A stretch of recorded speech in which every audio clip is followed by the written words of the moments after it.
Assalamualaikum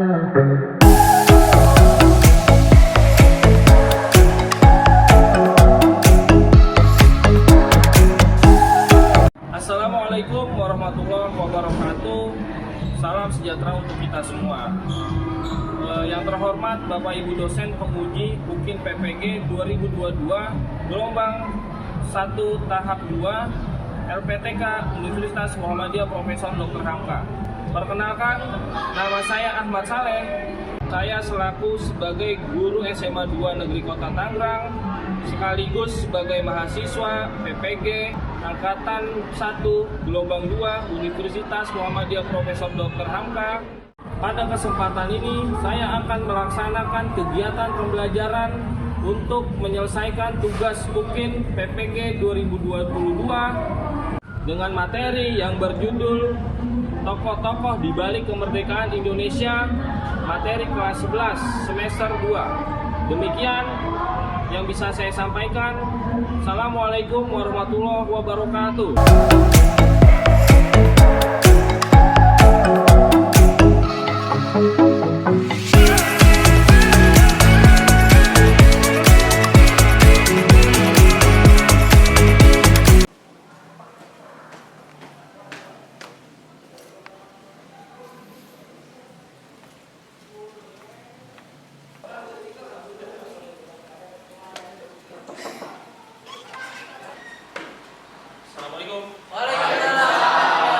Assalamualaikum warahmatullahi wabarakatuh. Waalaikumsalam warahmatullahi wabarakatuh. Selamat pagi. Pagi.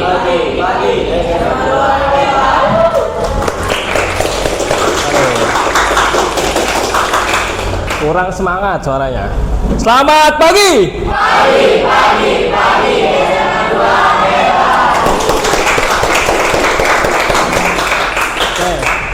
Baik, alhamdulillah kita berjumpa lagi teman-teman. Bagaimana kabarnya semua? Alhamdulillah baik. Irham udah sehat? Kemarin katanya demam Irham. Iya. Udah sehat sekarang ya? Oke, Alfat juga udah sehat? Udah. Baik adik-adik semua, sebelum kita memulai pembelajaran, alangkah baiknya kita berdoa terlebih dahulu. Silakan ketua kelas, Ridho pimpin doa. Ayo teman-teman, sebelum memulai pembelajaran hari ini, alangkah baiknya kita berdoa menurut agama dan kepercayaan masing-masing. Berdoa dimulai.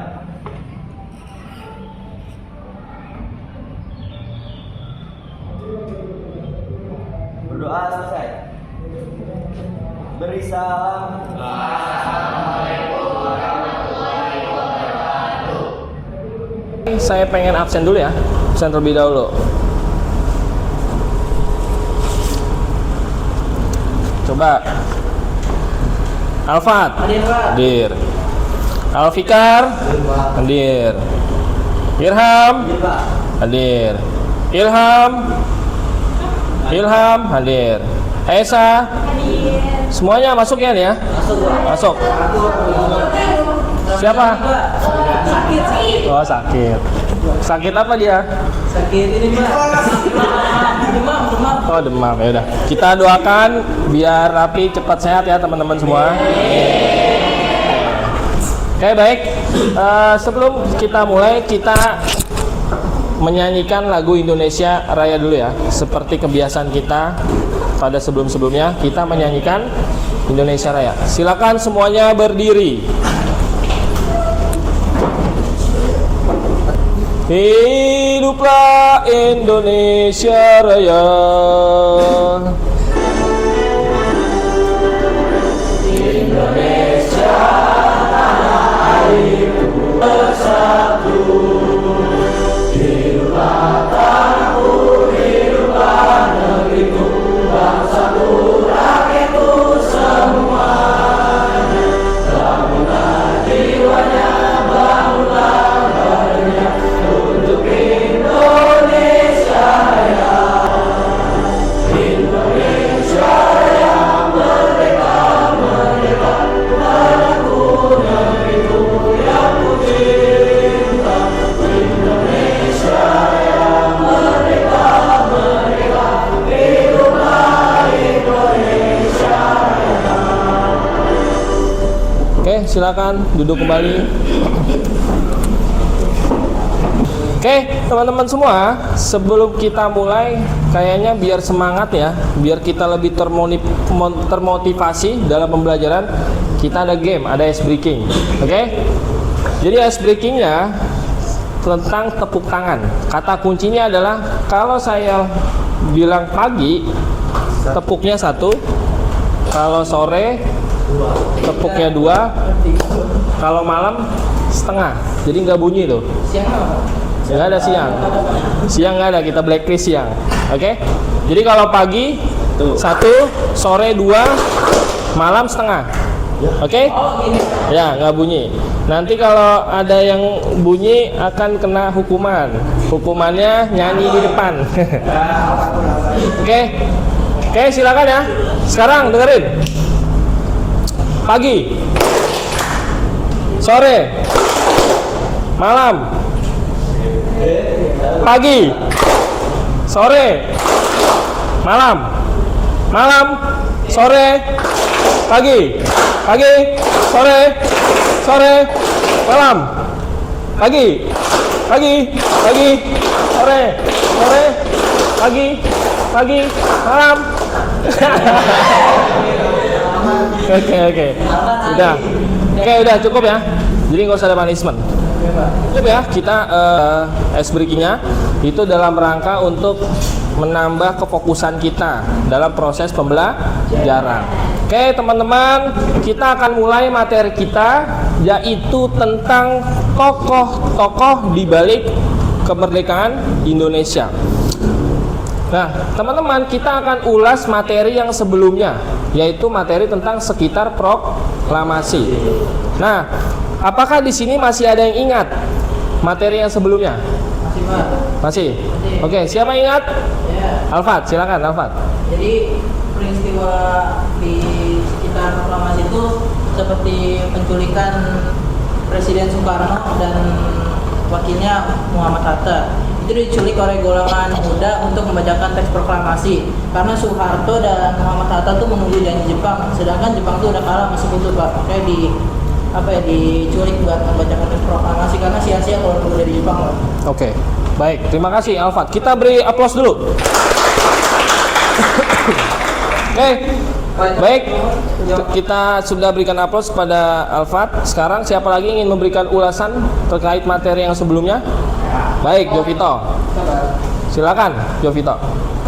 Golongan muda berani melakukan peristiwa Ragaselo karena sudah ada berita bahwa Jepang sudah menyerah kepada Sekutu dikarenakan Jepang sudah dibuang atom oleh Amerika Serikat. Cukup. Baik, kita beri aplaus untuk Jovito. Baik, tadi kita sudah ulas materi yang sebelumnya. Sudah ada dari Alfat, ada dari Jovito, yaitu tentang peristiwa Rengas Dengklok. Jadi bahwa sebelum kita merdeka ada peristiwa-peristiwa yang terjadi sebelumnya. Salah satunya adalah peristiwa Rengas Dengklok. Peristiwa Rengas Dengklok itu adalah peristiwa yang momentum, yang monumental bahkan. Karena kalau misalkan tidak ada peristiwa tersebut, tidak ada gerakan yang dilakukan oleh golongan muda untuk menculik Soekarno saat itu, maka bisa dikatakan kemerdekaan kita bisa lebih mundur. Karena pada saat itu terjadi konflik pemikiran teman-teman antara golongan tua dengan golongan muda. Golongan tua dia maunya merdeka itu atas apa yang dikatakan oleh Jepang. Dan pada saat itu Jepang tanggalnya masih belum jelas tuh. Bahkan dia katakan tanggal 24 Agustus kalau nggak salah, kan lama tuh. Sedangkan golongan muda di sini dia melihat di sinilah kesempatan gitu ya. Kesempatan kita, ada celah untuk mengambil kemerdekaan, bukan diberikan, tapi kita mengambil kemerdekaan. Sehingga pada saat itu golongan muda ini melakukan inisiatif, melakukan penculikan dalam rangka untuk melobi, mendiplomatik lah, melobi lah orang-orang golongan tua ini agar mereka ingin mau melakukan proklamasi kemerdekaan. Diculiklah mereka ke Rengas Dengklok, Karawang. Ada tuh sekarang museumnya di sana. Datang sana melobi, beda pendapat, debat segala macam, tapi akhirnya pukul 9 malam, tepat pukul 9 malam 16 Agustus ya, mereka kemudian menyepakati gitu ya, menyepakati bahwa kita besok akan melakukan proklamasi. Dari jam 9 pulanglah ke Jalan Pegangsaan Timur ya di 11 malam nyampe, mulai mereka mensiasati untuk merumuskan naskah teks proklamasi di rumah Laksamana Jepang di sana, Maeda. Buat pagi, ya kan, jam 10 akhirnya dilakukan proklamasi di Jalan Pegangsaan Timur di Jalan Pegangsaan Timur di Jakarta itu. Kira-kira seperti itu materi yang sebelumnya. Nah, baik, kita akan masuk materi hari ini, yaitu tentang tokoh-tokoh di balik kemerdekaan Indonesia. Baik. Nah, tujuan pembelajaran kita pada materi hari ini yaitu Anda nih setelah mengikuti proses pembelajaran ini dengan model PJBL, Project Based Learning, Anda ini diharapkan dapat memahami dan menganalisis peran tokoh nasional, gitu ya. Peran tokoh nasional dan juga daerah dalam memperjuangkan kemerdekaan, dan kemudian nanti Anda akan menyajikan ya hasil eksplorasinya, hasil analisis terkait dengan tokoh-tokoh tadi dalam bentuk poster sejarah yang dibuat melalui aplikasi Canva. Oke, itu ya. Jadi tujuannya Anda dapat memahami kira-kira tokoh mana saja yang berperan dalam proses kemerdekaan gitu, dan juga nanti Anda diharapkan mampu menyampaikan hasil eksplorasinya terkait dengan tokoh-tokoh tadi. Itu tujuan pembelajaran kita hari ini. Nah, Bapak ada gambar di depan, ada 4 gambar. Nah, mungkin nanti saya mau minta pendapatnya terkait gambar di depan. Nah, di sini ada gambar tokoh siapa, ada yang tahu? Ya, silakan. Yang perempuan itu Fatmawati dan yang laki-laki itu Insinyur Soekarno. Oke. Fatmawati siapa yang tahu perannya? Membuat bendera Indonesia. Membuat atau menjahit Dia menjadi bendera merah putih, bendera kebangsaan Indonesia. Kalau Bung Karno, siapa yang tahu perannya? Dikit aja deh. Kan dia banyak deh perannya. 1-2 perannya aja. Silakan, Dit. Dia itu membaca proklamasi terus Baik. dalam PPKI itu dia ikut serta. PPKI. Good. Salah satu perumus ya. Perumus dasar negara dan menjadi founding father, pencetus kemerdekaan Indonesia. Banyak perannya sekali kalau Bung Karno itu. Nah, terus ada gambar lagi teman-teman. Selanjutnya ada gambar siapa? Pak. Ya, silakan Alfat. Cair sama Agus Salim. Kiai Agus Salim bersama? Tentang Cair. Ya, yang enggak itu. Agus Salim bersama siapa duduknya? Oh, sekarang. Baik. Kita sudah ngeliat gambar. Nah, saya pengen tontonin video. Kita tonton bareng-bareng. Silakan nanti kalian berikan pendapat terkait video yang ditampilkan.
Oke, mau diulang lagi apa cukup? Cukup ya. Gimana teman-teman? pandangannya terkait video tersebut? Seru tuh filmnya. Seru ya. Serem juga. Tapi itu paling nggak menggambarkan ya, menggambarkan situasi kita pada saat kemerdekaan sampai pun setelah kemerdekaannya. Jadi kita merdeka, setelah itu bukannya selesai ya, tapi justru malah memunculkan banyak masalah di situ. Oke. Siapa yang ingin memberikan pandangan terkait video di depan? Oke, baik, Aisyah. Silakan Aisyah. Video tadi itu kayak visualisasi yang Bapak tadi jelasin, kayak proses proklamasi gimana. Terus ada juga kayak ini Pak yang tadi yang kayak yang nulis dari proklamasi. Ada juga kayak perjuangannya itu sebenarnya panjang dari kayak sebelum kemerdekaan, pas kemerdekaan sama sesudahnya pun masih tetap berjuang. Dan kayak serem sih Pak, kayak videonya tema-tema gitu. Tapi itu emang bukti nyata perjuangan pahlawan kita dari tahun berapa ya Pak, dari zaman dulu banget sampai bisa merdeka. Oke.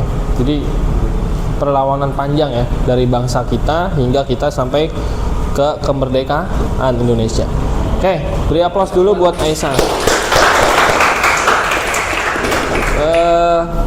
Aisyah sudah berikan pandangannya. Sekarang siapa yang mau?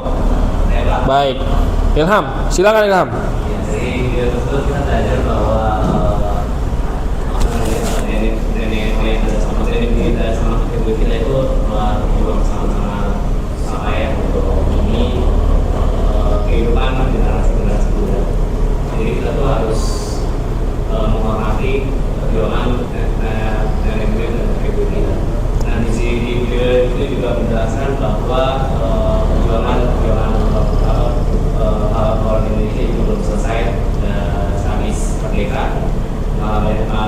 Ada banyak masalah seperti pemberontakan, sekutu, ingin menjadi Indonesia lagi dan hal-hal lain. Menurut saya seharusnya di Indonesia itu lebih banyak film yang seperti ini dibandingkan film-film yang lainnya yang tidak berguna, karena agar generasi-generasi muda seperti kita seterusnya lebih belajar tentang kemerdekaan Indonesia Dan lebih menghargai ya, kemerdekaan kita. Oke. Good. Oke, baik.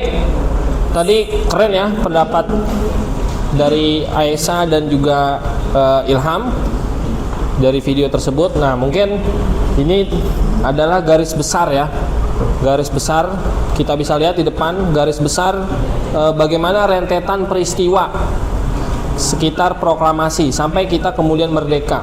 Kita bisa lihat di situ 6 Agustus, 7 Agustus itu hari-hari yang kemudian banyak sekali peristiwa-peristiwanya dan peristiwa-peristiwa yang menentukan kemerdekaan kita.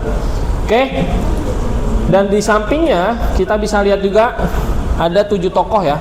Ada 7 tokoh proklamasi dan perannya kemerdekaan. Jadi sebetulnya seluruh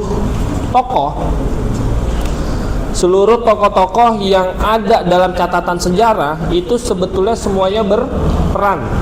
Nah, ini diambil garis besarnya. Bukan garis besarnya, garis kecilnya lah. Pas pada saat kemerdekaan Indonesia. Ada 7 tokoh termasuk Fatmawati dan lain sebagainya. Tapi sebetulnya kalau kita ngomongin tokoh dari awal penjajahan Belanda, itu sudah sangat banyak sekali tokoh-tokoh yang memperjuangkan ya kemerdekaan. Walaupun memang konteks kemerdekaan waktu itu belum ada. Tapi dulu naluri perlawanan kita tuh sudah ada. Karena yang namanya dijajah itu nggak ada yang enak, nggak ada yang indah. Dijajah itu berarti kita ditindas, dieksploitasi, kita tidak bebas. Dan bangsa mana sih yang mau yang dijajah? Nggak ada yang mau ya, nggak ada yang mau. Bangsa manapun tuh nggak ada yang mau kalau dijajah, termasuk kita Indonesia. Nah, makanya peristiwa proklamasi kemerdekaan adalah sebuah peristiwa sejarah yang sangat penting karena ini tonggak sejarah kemerdekaan kita. Dan tadi betul apa yang dikatakan Ilham bahwa kita harus paling enggak mengingat, respect, menghargai para founding father kita, para pejuang-pejuang kita yang sudah memberikan tenaganya, memberikan pikirannya, waktunya, uangnya untuk bangsa kita.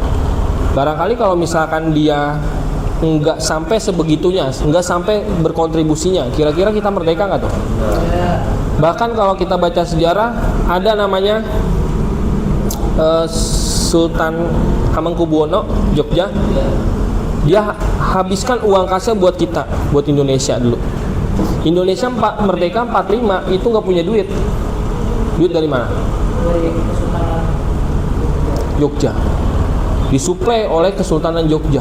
Habis itu kasnya buat kemerdekaan kita. Ya, teman-teman, baik.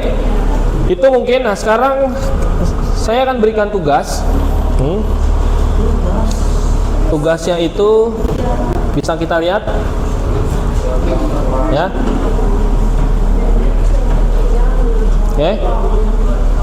Buatlah poster ya dengan ketentuan di bawah ini. Yang pertama, poster ini dikerjakan bersama kelompok. Nanti kita akan buat sebanyak 4 kelompok. Nah, tema dari produk poster ini, temanya adalah tokoh nasional atau tokoh daerah yang berperan dalam kemerdekaan Indonesia. Dan kemudian kontribusinya itu menjadi inspirasi bagi kita semua. Oke, bikin 4 kelompok, tentukan dulu bersama kelompok apa tokohnya. Oke, ketika sudah menemukan tokohnya bersama kelompok, baru setelah itu kalian kumpulkan informasi. Setelah mengumpulkan informasi, silakan kalian mendesain perencanaan project. Oke, setelah itu menyusun jadwal dan atau langkah pembuatan proyek. Nanti ada di LKPD nih. Jadi selain Anda membuat poster, Anda juga menyusun langkah-langkahnya dalam pembuatan poster. Nah, ini ada di LKPD di depan. Dan selanjutnya lalu silakan membuat proyek, dan yang terakhir adalah menguji hasil dengan cara presentasi. Oke. Baik, kelompok 1 nih. Ya, ini LKPD-nya ya, teman-teman. Silakan nanti diisi. LKPD-nya silakan dibaca, nanti diisi ya. Oke. Ini LKPD-nya teman-teman, silakan diisi ya bersama. Terima kasih Bapak. Terima kasih Bapak. Oke, good. Nah, ini LKPD-nya diisi ya teman-teman. Ya, sama-sama. Oke, kelompok 3 sudah sampai mana? Udah mau selesai, Pak. Belum selesai. Cukup nggak Pak? Ini tentang siapa? Bung Karno. Oke, bagus. Saya kelompok yang lain nggak ada tuh. Itu apa aja yang dibahas? Ini ada biografi, terus perjuangannya apa aja perannya. Oke, good. Berarti nanti siap-siap maju pertama ya. 3. Ya, gitu ya. Oke, kelompok 2 ya. Apa? Ambil judulnya apa? Temanya? Ambil Jenderal Sudirman. Tentang Jenderal Sudirman. Iya. Oke, apa yang dibahas itu? Kita ini ngebahas tentang biografinya, lahir di mana, terus pendidikannya dia SMP di mana. Terus habis itu juga ada awal mula kayak Jenderal Sudirman tuh dulu sekolah ngajar jadi guru SD dulu. Habis itu ini kontribusi dia dalam kemerdekaan Indonesia. Oke, udah hampir selesai ya? Iya, sudah. Oke, nanti siap-siap maju presentasi. Oke, terima kasih. Gimana kelompok 1? Udah? Sedikit aja Pak. Sedikit lagi. Apa tokohnya yang kamu ambil? Buya Hamka. Buya Hamka. Oke, berarti menarik tuh ya, Buya Hamka dibahas. Jadi siap-siap kelompok 1 maju. Iya Pak. Oke, makasih ya. Sama-sama Pak. Nah, ini kelompok berapa, teman-teman? 3 pakai kelompok 2 Pak. Kelompok 2. Bahas apa? Tidak Belajar negara. Udah hampir selesai ya? Udah Pak. Oke, berarti siap-siap nanti ya maju presentasi. Oke, terima kasih. Assalamualaikum warahmatullahi wabarakatuh.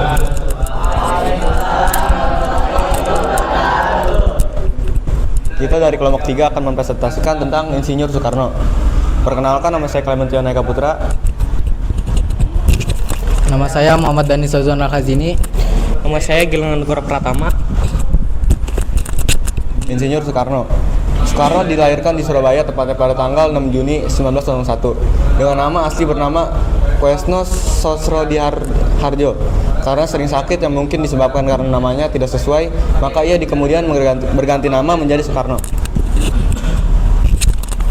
Insinyur Soekarno adalah Presiden pertama Republik Indonesia yang menjabat pada kurun waktu 1945 sampai dengan 1967. Ia adalah seorang tokoh perjuangan yang berperan penting dalam memerdekakan bangsa Indonesia dari kolonialisme Belanda.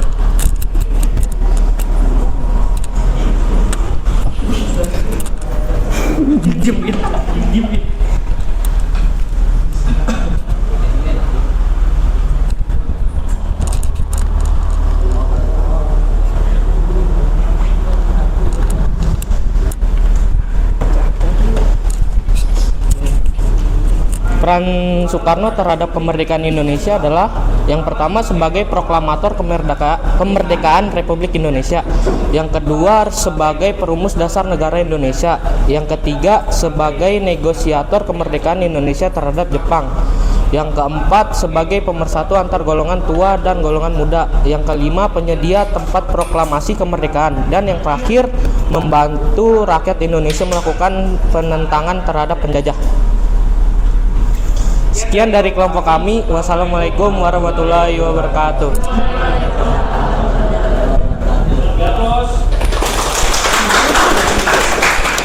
Assalamualaikum warahmatullahi wabarakatuh. Kami dari kelompok 2 akan mempresentasikan biografi tentang Ki Hajar Dewantara. Yang pertama, nama saya Muhammad Abita Toilah. Nama saya Muhammad Subra Fadila. Nama saya Rafiati. Nama saya Ratu Sarah Penasma Pahmi. Yang pertama, Ki Hajar Dewantara itu lahir di keluarga Keraton Jogja dengan nama asli Raden Mas Suwardi Sujaningrat. Kelahirannya tanggal 2 Mei 1959 di Jogja. Istrinya bernama Nyi Sutartinah dan dikaruniai 6 seorang anak. Ia juga dikenal sebagai pahlawan nasional serta Bapak Pendidikan Indonesia. Pendidikannya ILS dan Stovia, perannya adalah memperjuangkan kemerdekaan. Memperjuangkan kemerdekaan adalah dengan mendirikan Taman Siswa pada tanggal 3 Juli 1922 di Yogyakarta. Lalu ia juga berperan sebagai politisi, kebudayaan, dan pelopor pendidikan bagi kaum pribumi Indonesia. Dan ia wafat pada tanggal 26 April 1959, lalu dimakamkan di daerah Yogyakarta, tepatnya di Umbuharjo. Menurut kalian, alasan apa Ki Hajar Dewantara membuat Taman Siswa?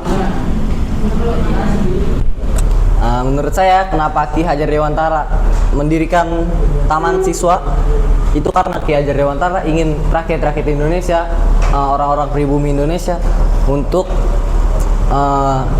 mendapatkan pendidikan yang setara, hak belajar yang setara. Itu sih menurut saya. Assalamualaikum warahmatullahi wabarakatuh. Halo semuanya, kami dari kelompok 4 ingin mempresentasikan salah satu tokoh kemerdekaan Indonesia, yaitu Jenderal Sudirman. Perkenalkan, nama saya Jovito Christopher Sinaga. Nama saya Dias Rustanggania. Saya Arvika Aulia Sepdiana. Saya Sitala Kesyara Wahyudi. Turunin. Pertama-tama, Jenderal Sudirman lahir di Purbalingga pada 24 Januari 1916. Ia merupakan anak dari pasangan Karsit Kartawiraji dan Siem. Selanjutnya akan dijelaskan oleh Dias Restu.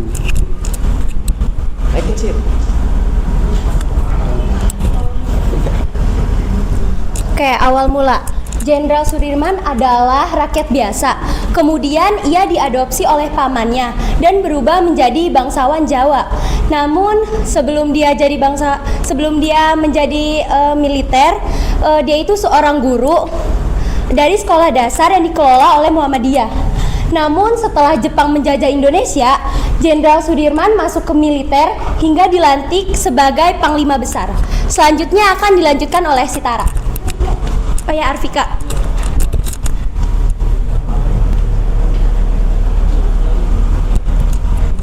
Pendidikan Jenderal Sudirman.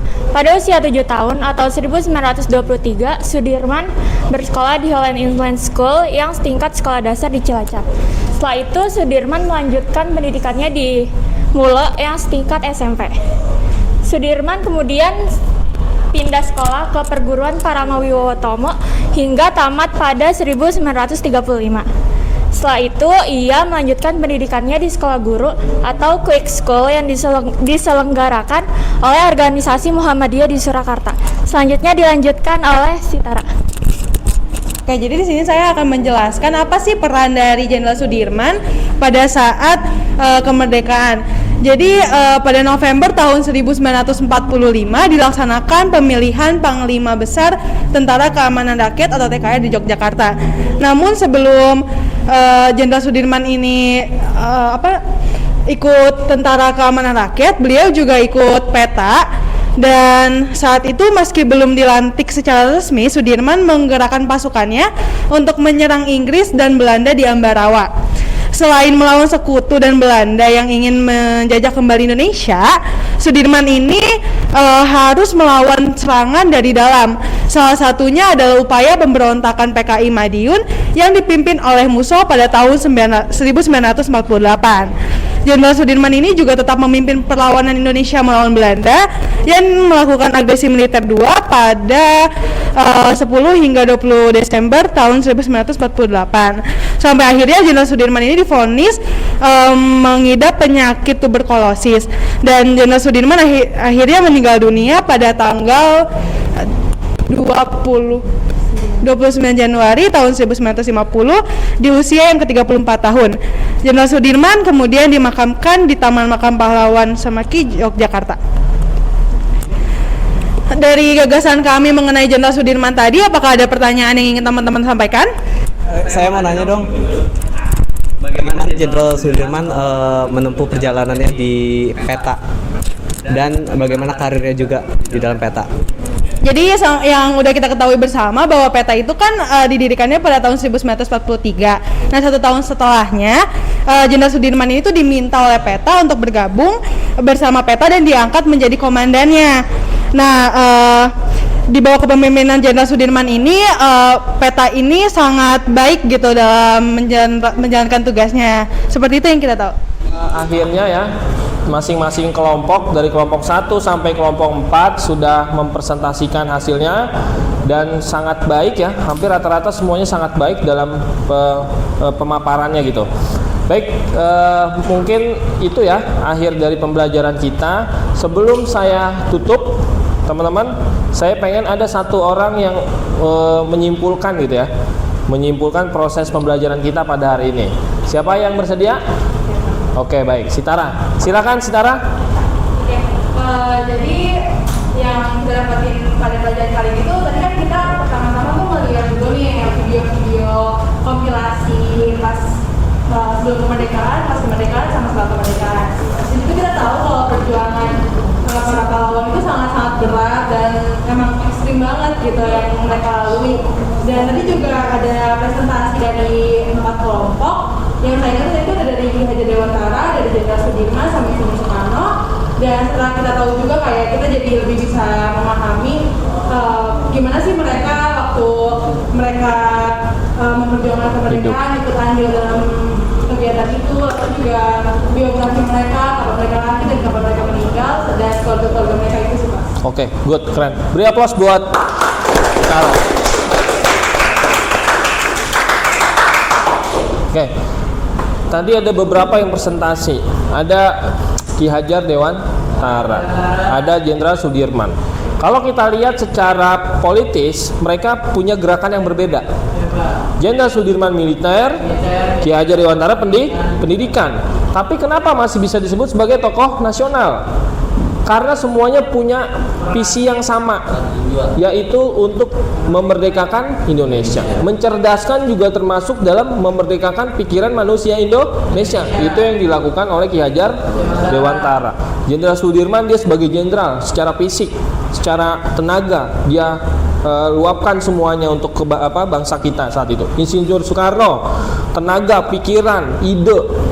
Sampai kalau kita lihat, ya kan, Soekarno itu sampai dibuang, sampai hidupnya itu tidak penuh nggak ada terkait nggak ada konsep kenyamanan lah dalam hidupnya. Jadi dia tiap hari pun juga agak-agak mengerikan ya, karena memang hidupnya dibayang-bayangi oleh ancaman-ancaman. Karena apa? Ya dia memang punya keinginan untuk merdeka. Ya kalau nggak punya keinginan yang kuat, nggak punya semangat yang kuat untuk merdeka, ya saya yakin bangsa kita nggak seperti yang sekarang ini.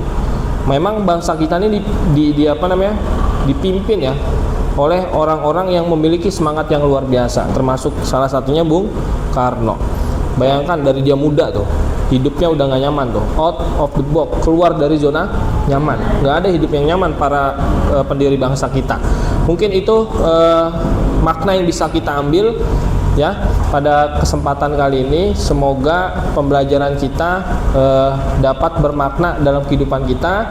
Semoga pembelajaran kita juga dapat memberikan dapat menumbuhkan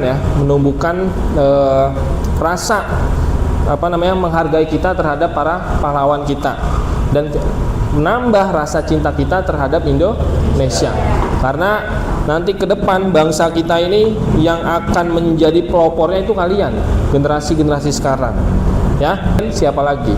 Ya, maka dari saat ini sekarang mulai persiapkan diri Anda untuk memimpin Indonesia emas di masa yang akan datang.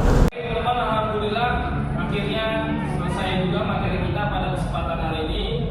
Jangan lupa ya untuk teman-teman semua, untuk minggu depan kita akan memasuki materi yang baru, yaitu tentang pemerintahan Orde Lama.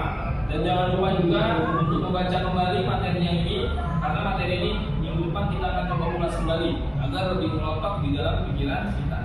Ada quote terakhir ya dari Bung Karno. Tulislah tentang aku dengan tinta hitam atau tinta putihmu. Biarlah sejarah membaca dan menjawabnya.